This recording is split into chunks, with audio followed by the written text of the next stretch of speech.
Hola chicos, en esta ocasión vamos a hablar de las lesiones del codo. Primero debemos tener algunos reparos anatómicos presentes para entender estas lesiones, por lo cual vamos a ver. Recuerden que no podemos diagnosticar lo patológico si no conocemos lo normal. Acá tenemos una radiografía de frente y de perfil de codo. En la radiografía de frente, recordando que la articulación del codo tiene que ver con el húmero y el olecranon, o el cúbito, puntualmente esa es la articulación.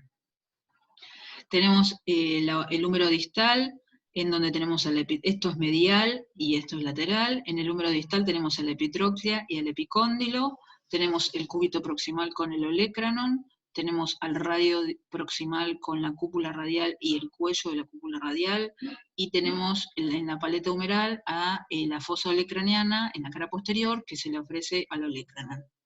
En el perfil vamos a ver mucho mejor la constitución del olecranon, que es parte del cúbito proximal, que el olecranon tiene una superficie articular amplia, como verán. El olecranon tiene la inserción del tríceps aquí en la cara posterior, y además vemos, por supuesto, los epicóndilos medial y lateral de la paleta humeral acá superpuestos, con el húmero distal, y además vemos la cúpula radial en articulación con el epicóndilo.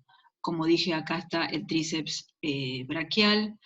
En este accidente, que es el otro cuerno del olecranon, se denomina coronoides y se inserta el braquial anterior, que es el músculo más profundo del brazo, y en la tuberosidad bicipital del radio se inserta el bíceps braquial. Otra de las situaciones anatómicas que tenemos que recordar del codo, esta es una cara anterior del codo, es su situación vascular. Recordemos que en la cara anterior del codo tenemos los canales bicipitales, canal bicipital interno y canal bicipital externo. En el interno tenemos a la arteria humeral que desciende desde el lado medial del brazo por la cara anterior, por el canal bicipital interno, junto con el nervio mediano, ¿sí? Y por el canal bicipital externo, que acá no está representado, surge el nervio radial, que viene desde la cara posterior del húmero y le pega la vuelta y aparece acá en la cara anterior del radio. La arteria humeral, cuando pasa el pliegue del codo, se bifurca en la arteria radial y la arteria humeral. Puntualmente menciono acá que el otro nervio que nos está faltando, porque les dije el mediano, les dije el radial, es el cubital. El cubital es un nervio posterior que, como ven acá, desciende por la cara posterior del húmero y pasa por la eminencia medial o el epicóndilo medial del húmero distal para transcurrir hacia la cara interna del antebrazo.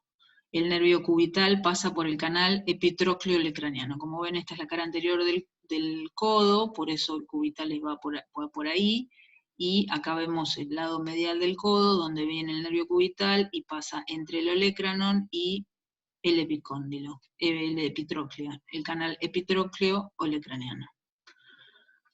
Teniendo en cuenta esta situación anatómica, vamos a un detalle semiológico en el examen físico. Cuando uno mira y examina un codo, además de saber que puede encontrar el pulso de la arteria humeral, ahí donde se toma la presión, del el transcurrir de los nervios, los que van por la cara anterior y los que van por la cara posterior, nosotros tenemos que saber que el codo tiene esas eminencias óseas que les acabo de mencionar.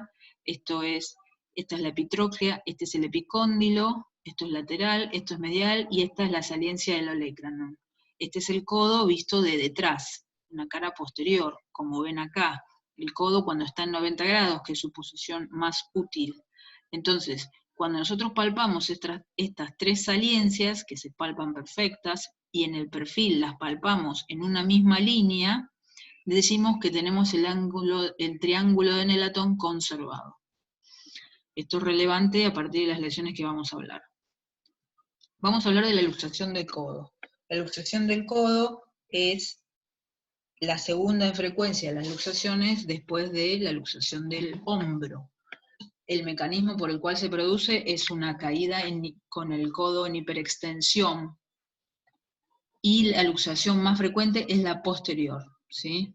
Recuerden que la denominación de anterior, posterior, var o valgo, todo eso se da en relación al fragmento distal de lo que estemos hablando. Entonces, la luxación posterior es la más frecuente, significa que el olecranon se va hacia posterior. ¿Cómo vamos a tener la clínica de una luxación de codo? Además de interrogar que tuvo un trauma el antecedente del trauma, seguramente encontremos dolor, impotencia funcional, el codo va a estar muy hinchado, y además vamos a encontrar la saliencia del olecranon hacia posterior. Y el triángulo de Nelaton que les acabo de describir no va a estar conservado. Acá vemos en esta imagen como el olecranon que se salió de su lugar y se fue hacia posterior, por eso la luxación posterior es la más frecuente, por eso esa luxación es posterior y es la más frecuente.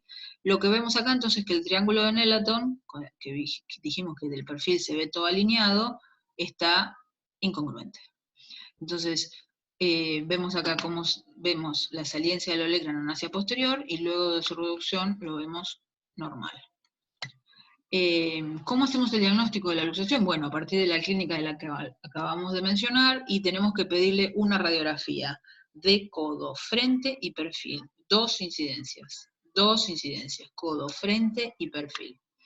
¿Qué vamos a evaluar en las radiografías? Bueno, justamente dónde está el olecranon, hacia posterior, medial o lateral, y además podremos llegar a ver si hay una fractura de epitróclea, una fractura de la coronoides o una fractura de la cúpula radial.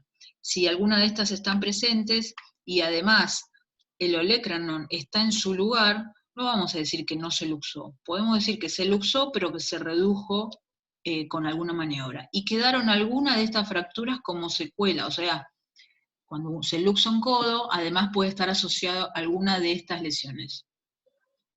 ¿Qué es lo que me va a decir que esta lesión está asociada a una fractura de codo que no estoy viendo? El edema.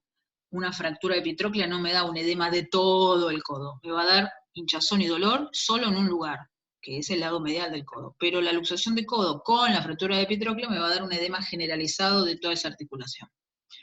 Veamos ejemplos. Acá vemos una luxación de codo posterior como corresponde, fíjense qué divino que se ve el olecranon con su coronoides, sin nada roto, el radio proximal con su cúpula, la tuberosidad bicipital y la paleta que está indemne. Acá vemos, por supuesto, falta una incidencia, porque me es importante saber si se fue a medial o lateral.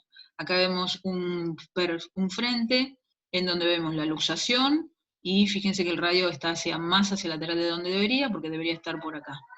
Y acá vemos el perfil donde el olecranon está hacia posterior. Acá vemos una fractura con una muy mala radiografía, una fractura de olecranon, y acá llega a verse una fractura de la cúpula. Acá vemos una fractura, fíjense, acá el olecranon se fue hacia posterior, y en el camino le pegó a la cúpula que quedó ahí truncada, y acá está el otro fragmento. O sea, la paleta humeral le pegó fuerte a la cúpula y la rompió. Acá vemos una fractura aislada de la cúpula del radio, pero no vemos luxación, o sea que si este codo tiene una hinchazón importante, generalizada, entonces podemos pensar que este codo se salió del lugar y volvió a su lugar y le quedó esta fractura. O sea, esta fractura aislada me tiene que hacer pensar, junto con la clínica de la cual les estoy hablando, que se salió el codo del lugar y luego volvió. Nuevamente una luxación de codo de los dos, fíjense el radio y el cúbito. Otra vez una luxación de codo con algún fragmento que no me queda claro de quién es, pero que alguien salió volando. Fíjense, cuando el codo se luxa, el olecranon se va hacia posterior, por supuesto se rompen los ligamentos, y acá es donde le pega la paleta a la cúpula radial y le puede generar una fractura. Entonces, ¿cuál es el tratamiento de la luxación de codo? El de todas las luxaciones, la reducción de esa luxación, a partir de maniobras que ahora vamos a ver, y necesitamos previamente una anestesia en la articulación o una sedación. Luego de la reducción es mandatorio hacer una radiografía control, como lo dije en la luxación de hombro, como en el 99% de las luxaciones. Necesitamos documentar, por más de que estemos súper seguros, porque mejoró el dolor, porque mejoró la deformidad, necesitamos documentar que eso está en su lugar, con una radiografía control. ¿Cómo lo vamos a inmovilizar? Porque sabemos que todo eso que se rompió, cápsulo ligamentario, debe cicatrizar solo con una valva de yeso. Una valva de yeso desde braquipalmar. ¿Por qué? Porque estos codos habitualmente, estas luxaciones habitualmente hacen hinchazón y mucha. Entonces ese edema es más manejable y controlable si le hago una valva de yeso que yo sé que no lo va a apretar como un yeso cerrado, como un yeso clásico, braquipalmar. Y debo hacerle controles radiológicos posteriores porque después de que esa hinchazón mejora, es tan descripta que se ha vuelto a luxar dentro del yeso un codo. ¿Sí? Entonces a la semana vamos a citar al paciente y le vamos a hacer una radiografía de control para confirmar que el codo sigue en su lugar, y recién entonces le vamos a hacer un yeso braquipalmar, o sea, no una valva que sería lo que el vulgo conoce como medio yeso, sino un yeso braquipalmar. Esta es la maniobra para reducir un codo. Recuerden que el olecranon que debería estar por acá está más hacia posterior, por eso acá alguien está tirando en aquel sentido, y necesitamos, si alguien tira en aquel sentido, alguien que haga una contratracción en el sentido opuesto. Este es previa anestesia, como les dije. Este es un modo de reducirlo. El otro modo es este, con el paciente en decúbito ventral. Fíjense que recuerden que el olecranon está por acá. Entonces traccionamos para que esto venga en sentido inferior, previa anestesia. Esta posición es mucho más fácil para el paciente, menos traumática, inclusive lo podemos dejar ahí con anestesia de la articulación y que relaje, y a veces puede reducirse solo. Obviamente siempre hay excepciones. Esta es mucho más sencilla.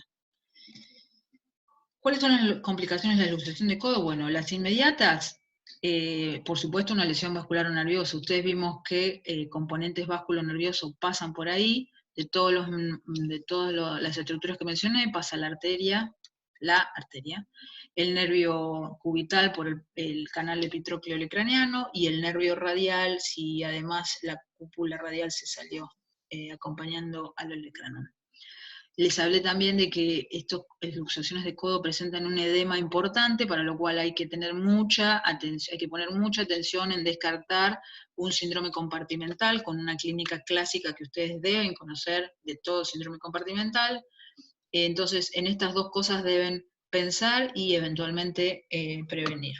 Ahora, ¿qué podemos pensar a largo plazo como una complicación? Y que este codo tenga una rigidez.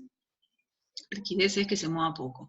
A diferencia de las complicaciones del hombro, que puede ser tanto inestabilidad como rigidez, en el codo lo más probable es que no se le vuelva a salir, a no ser que haya una de las eminencias óseas rotas. Lo más probable es que quede con mucho menos movimiento. Dependiendo de cuán traumático fue, dependiendo de si tuvo mucho edema, dependiendo si tuvo un hematoma. Fíjense que acá menciona otra cosa que es la miositis osificante. Cuando se luxa el codo, el olecranon hacia posterior, el húmero distal se choca acá, entre comillas, con el braquial anterior y genera un hematoma a este nivel. Este hematoma, después esto vuelve a su lugar, este hematoma, si es importante, puede ser asiento de que se calcifique, ¿sí? Y entonces aparece acá, y entonces ese músculo con el braquial anterior, con ese hematoma, empieza a recibir depósitos de calcio. No se sabe exactamente por qué, porque esta miositis osificante no se da en todos los hematomas que se generan en fracturas y en lesiones articulares. Acá tenemos una clásica miositis osificante que claramente va a generar una rigidez de este codo. Per se, el codo ya tiene algunas imágenes que ustedes pueden hacerles pensar que ese no es un codo normal, ¿sí? Porque yo ya les mostré radiografías de codos normales. Luxación de codo. La recuperación, por supuesto, luego de la inmovilización de no más de 4 semanas, empezamos a hacer rehabilitación, le decimos al paciente que haga movimientos activos de flexo-extensión, activos y no pasivos, o sea, que nadie agarre ese codo y lo mueva, porque en los movimientos, forzándolo, puede generar algún desgarro de algún tejido cicatrizal, y eso hace retroceder la rehabilitación. Entonces deben ser movimientos activos. Terminamos con la luxación de codo y vamos a las fracturas de olecranon. Recordamos el olecranon, que es la parte proximal del cúbito, con su inserción del tríceps braquial y en la coronoides del braquial anterior. y que todo el olecranon es una superficie articular, ¿sí? Bien, las fracturas de olecranon, teniendo en cuenta que es una superficie articular y que es un elemento de estabilidad del codo, como ya mencionamos, con su inserción del tríceps, habitualmente se dan por mecanismos directos. La clínica es la que conocemos, con edema, dolor, equimosis, y la radiografía que debemos solicitar es un frente de codo y un perfil de codo. Vemos acá ejemplos de fracturas de olecranon, donde la superficie articular acá fue alterada. Este fragmento proximal está acá porque el tríceps está tironeándolo. O sea que este es un foco con una diástasis. Si este foco con diástasis persiste, esa es una causa de, como ustedes sabrán, pseudoartrosis. Acá nuevamente otra fractura de codo con un trazo más irregular, nuevamente con una diástasis. Acá tenemos una fractura de olecranon, pero con el trazo fracturario, pero la verdad que está casi en su lugar. Entonces, este desplazamiento o no es lo que nos determina cuál es el tratamiento. Si la fractura está en su lugar, que es raro, porque siempre hay un músculo, siempre no, que en este caso hay un músculo súper importante, como es el tríceps, que está tironeando. Si la fractura está en su lugar, vamos a dejar el tratamiento incruento, que es el yeso braquipalmar. Ahora, si la fractura está desplazada, como los dos primeros ejemplos, que es lo más frecuente, debemos operarla porque estamos hablando de una fractura articular. Se le coloca algo que se conoce SAT o Benke, sutura alámbrica, absorbe tracción, o podemos colocar una placa con tornillos, y habitualmente el tiempo de consolidación de esta fractura es de 4 a 6 semanas. Vemos acá ejemplos donde hay una fractura de olecranon, porque por acá está la coronoides, totalmente desplazada con una diástasis, y la reconstrucción de esa lesión, en este caso con una placa con tornillos, y acá se ve la superficie restablecida. Vemos acá lo mismo, una fractura de coronoides, que en este caso fue resuelta con 2 clavijas, que están acá, una más medial y otra más lateral, y una lazada de alambre. Acá vemos el perfil y acá vemos el frente, son 2 clavijas que corren paralelas, y una lazada de alambre que nos hace que apretemos este foco de fractura para reducirlo y que quede en condiciones de consolidar. Fracturas del olecranon como complicación, bueno, la lesión nerviosa, porque vimos que al lado del olecranon pasa el nervio cubital por el canal epitrócleo-olecraniano, entonces podemos tener alguna repercusión a ese nivel. ¿Podemos tener una rigidez articular? Sí, claro, porque estamos hablando de una fractura que compromete una superficie articular, entonces podemos tener una rigidez. ¿Podemos tener una pseudoartrosis? Sí, porque lo que hablamos es que si ese foco se mantiene con una diástasis o no tiene el contacto suficiente, predispone a que la consolidación no llegue. Hablemos de las fracturas de cúpula. Y recordemos su situación anatómica, el ligamento redondo, el nervio y la superficie articular. Vemos acá en estos esquemas el codo en su cara anterior, el pliegue del codo, donde está la cúpula radial acá. Acá viene la arteria humeral, que se divide en radial y cubital. Acá viene el nervio mediano. Este es el cúbito, este es el cúbito y este es el nervio cubital, que dijimos que va por el canal epitrócleo-olecraniano, que es posterior, y después se viene la parte medial. Y vemos acá que de acá atrás, créanme, el radial viene pegado a la cara posterior del húmero, y cuando está llegando al tercio distal, pega la vuelta a nivel externo y aparece a nivel anterior, por delante o cerca del cuello del radio, de la cúpula radial, ¿sí? Entonces, este dato no es un dato menor. Esta es la cúpula radial que le ofrece su superficie articular al húmero distal, al epicóndilo, y que está contenida a partir del ligamento redondo, ¿sí? Esta es la situación anatómica de la cúpula radial. Entonces, teniendo en cuenta estas cuestiones, la clínica de una fractura de cúpula radial es la que conocemos, llegamos al diagnóstico a partir de una radiografía de frente y perfil, y el tratamiento va a depender de si la fractura tiene un desplazamiento, la vamos a hacer sin desplazamiento, perdón, está rota pero todo en su lugar, un yeso braquipalmar. Ahora, si tiene un desplazamiento, vamos a pensar en operarlo porque como es articular, requerimos que quede lo más anatómico posible. con alguna de estas herramientas de nuestro arsenal, tornillos solos, placa con tornillos, o sacar directamente esa cúpula. A ver, ejemplos. Fíjense, acá tenemos una fractura de cúpula que es articular. Si esta fractura y esta superficie articular fuese conminuta, que no pudiéramos armar bajo ningún sentido, bajo ningún criterio, con tornillo, con placa, o sea que sería una bolsa de huesos, y sabemos que es una superficie articular, una de las opciones es sacarla totalmente y ponerle un reemplazo protésico como ustedes ven acá. ¿Sí? Eso es un chisme nomás. Acá vemos una fractura de cúpula a nivel del cuello, claramente, porque la superficie, miren, está divina la superficie, no se rompió, pero acá a este nivel sí se rompió y por eso se descendió. Entonces, esto tiene que quedar anatómico, necesitamos que esto vuelva acá, eso es lo que se hizo con esta placa con tornillos. Acá llegamos a ver algo del trazo.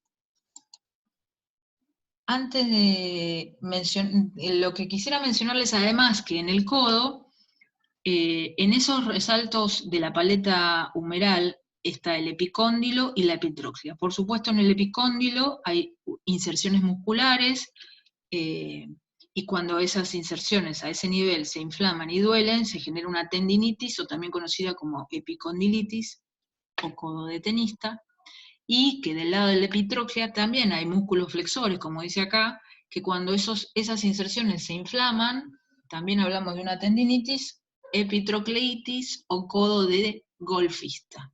Es muy frecuente este tipo de consultas, esta más que todo, como toda inflamación, mejora en principio con analgésicos y hielo. Cuando se les va de las manos, lo derivan al especialista.